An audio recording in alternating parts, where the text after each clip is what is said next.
What is actually happening with silver right now? In the first quarter of the year, the price fell by 50% from $121 to $61 per ounce of silver. The market has already dubbed this movement a burst bubble. And on one hand, one could agree, but there is one important but.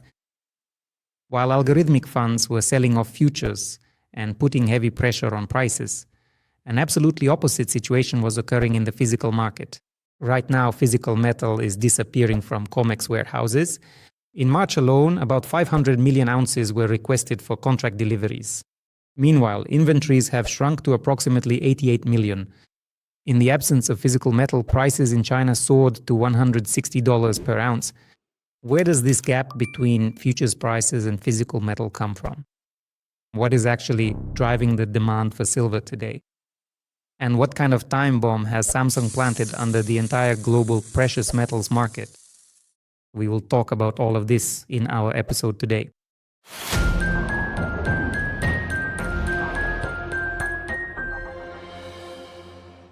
First of all, it is worth remembering that the silver price we see is not the price of the metal itself, but the price of futures, that is, a market that lives not only on physical demand, but also on liquidity, algorithms, fund positioning, and speculators.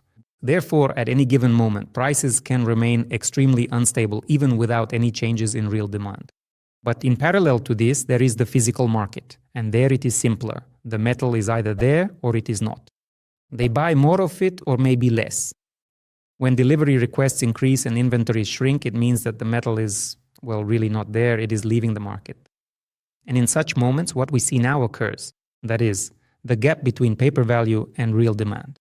The most illustrative example is China. At the moment when futures were trading on Western platforms at around $80 per ounce, real metal on the Asian market, the kind that manufacturing plants buy directly, cost about $160. So the market has effectively split. On one side, it is derivatives trading. On the other, it is a struggle for physical resources. But where did it come from? What exactly is generating this demand? There is an answer, and it lies in macroeconomic factors.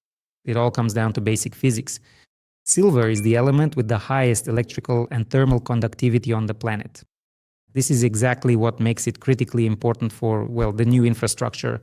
First and foremost, we are of course talking about the AI industry and modern data centers that tech giants are now actively building for their neural networks. If a server rack used to consume about 1 kilowatt, today NVIDIA GPU systems require around 130 kilowatts, and most likely electricity consumption will continue to maintain its growth trajectory. To prevent these processors from melting, they are mounted on a special silver thermal paste. In one H100 processor, there are from 2 to 4 grams of this silver.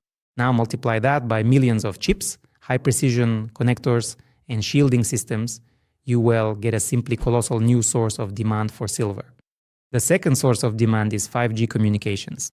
High-frequency signals push the current to the surface of the wires, and this is, the so-called skin effect. Because of it, 5G station antennas and filters literally have to be coated in silver, somewhere around 11.5 grams for, each of the, millions of stations. And while gold stays in vaults and remains almost entirely in the system, with silver, everything looks completely different. Silver in microchips and 5G antennas is dispersed in minimal doses. It is impossible to then just, collect and recycle it. It literally goes to landfills, and disappears forever from the global economy. This means that demand is not only growing, it is also reducing, the available supply. On our Facebook and LinkedIn pages, we regularly publish detailed analytical reviews as well as current investment ideas. This is a more dynamic format of analysis that can't be packaged into our weekly YouTube videos. So if you're interested in this format, follow the link in the video description and subscribe. Now let's move on to green energy. This is the third source of extreme demand for silver. It is expected that already this year the world will install 665 gigawatts of solar panels. And despite attempts to reduce the use of the metal, new types of cells still require around, 70 to 90 milligrams for each wafer. As a result, solar energy already consumes about a third of the industrial demand for silver. But a real black swan has arrived from South Korea. In February 2026, Samsung introduced a breakthrough solid-state battery technology for electric vehicles, unlike the usual lithium-ion batteries, which catch fire and degrade. The new battery has an anode made of a silver carbon composite. The layer thickness there is only 5 micrometers. All this results in a range of 800 kilometers. Charging takes only 9 minutes, while the battery life is about 20 years. And now just take a moment and think about the numbers. Today, an electric car contains about 30 grams of silver. A 100 kilowatt-hour Samsung battery requires 1 kilogram of pure silver. So, if at least 20% of the electric cars produced worldwide switch to this technology, they will need an additional 16,000 tons of silver per year. That is more than 100 million ounces of additional demand. Even though the entire global market has been in a deep deficit for the 6th year in a row, estimated at, about 70 million ounces. The market balance could, in fact, actually be destroyed simply by this kind of technology.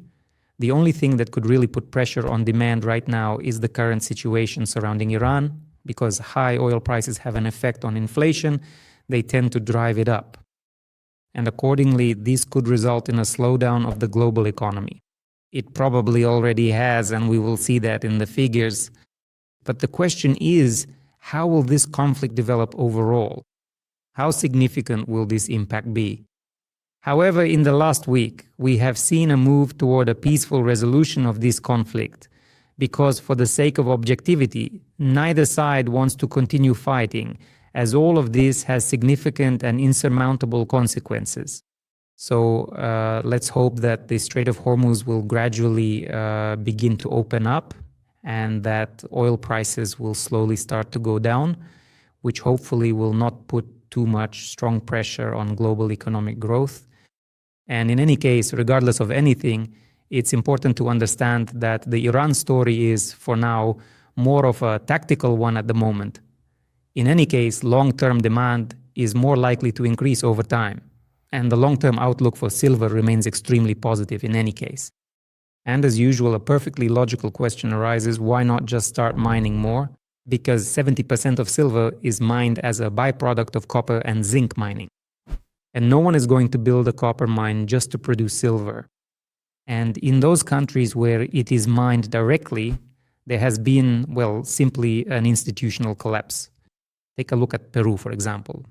On December 31st of last year, the government shut down the legalization program for artisanal miners, and overnight 300,000 miners became, essentially criminals. Raw ore supplies dropped by 40%. The miners are naturally striking there, burning tires and blocking the largest mines, and things like that. And in Mexico, Canadian corporations are closing underground mines due to power vacuum and cartel activity. The cost of mining an ounce has soared to $35. But the final blow was dealt by China. Starting January 1st, Beijing introduced strict licensing for silver exports, classifying it as a strategic defense material. And as of now, only 44 companies have received permits. And China mines and processes, just massive amounts of silver. Now, this flow to the West, it has been cut off. In fact, this has created such a crazy picture. At one point, futures in America were trading at $83 an ounce. Meanwhile, factories in Shenzhen were buying physical metal for nearly as much as $162 an ounce. And one of the most important questions is, what does all this actually mean for the market? The silver market has entered a new era.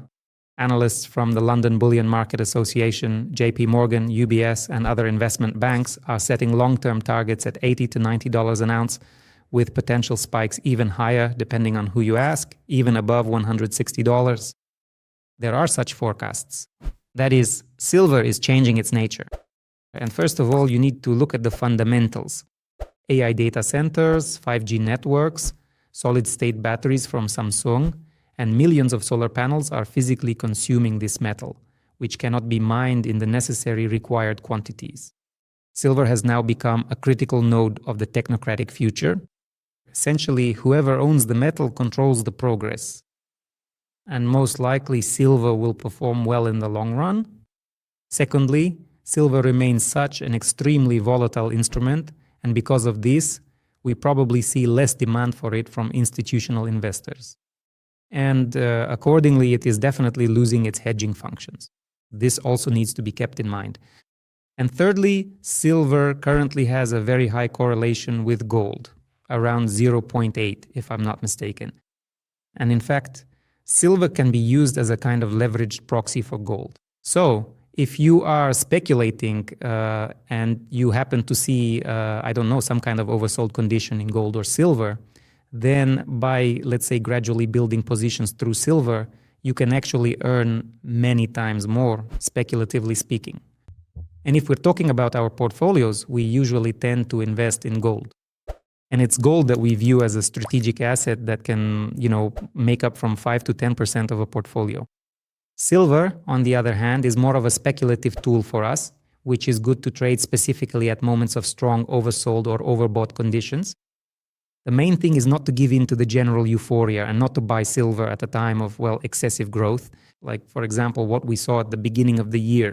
I mean, if people are lining up and starting to buy, gold and silver coins, that's a major signal that it's time to stop.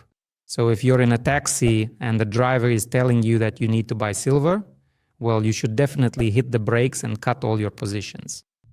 We believe that regarding the current situation, the levels we're seeing today offer an excellent entry point for building positions in both gold and silver. And strategically, it's important to remember that the question isn't whether silver will go up, but how to use such ideas within your portfolio, and most importantly, without excessive risk. If you want to analyze your strategy and understand how to work with such tools, from defensive assets to more aggressive ideas, then sign up for a consultation with the leading strategists at Abeta Capital. We'll help you not just follow the market, but we'll build a portfolio structure that considers both the risks and opportunities of the current cycle, and most importantly, your personal preferences. Just follow the link in the description of this video.